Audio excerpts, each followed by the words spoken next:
আশা ভোসলের ছেলে আনন্দ ভোসলে জানান, আজ রোববার দুপুর 12টার দিকে মুম্বাইয়ের একটি হাসপাতালে তার মায়ের মৃত্যু হয়। অনেকদিন ধরেই যে আশা ভোসলে অসুস্থ ছিলেন তেমন নয়। গতকাল শনিবার সন্ধ্যায় হঠাৎই ছড়িয়ে পড়ে তার অসুস্থতার খবর।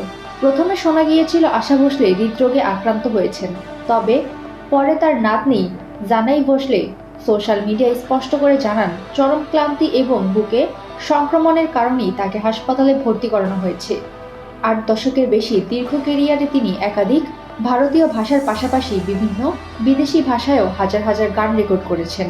শাস্ত্রীয়, লোকসঙ্গীত, পপ থেকে গজল, বিভিন্ন ধারার সঙ্গীতে অসাধারণ মানিয়ে নেওয়ার ক্ষমতা তাকে অনন্য উচ্চতায় পৌঁছে দিয়েছে।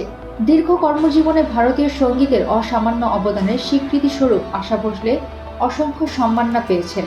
তিনি ভারতের সর্বোচ্চ চলচ্চিত্র সম্মান দাদাসাহেব ফালকে পুরস্কারে ভূষিত হয়েছেন এবং পদ্মবিভূষণও অর্জন করেছেন।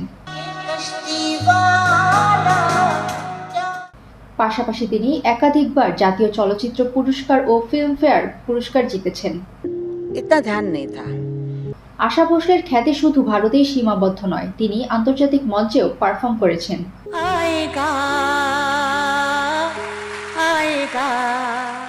এবং গ্র্যামি মনোনয়ন সহ অসংখ্য পুরস্কার পেয়েছেন।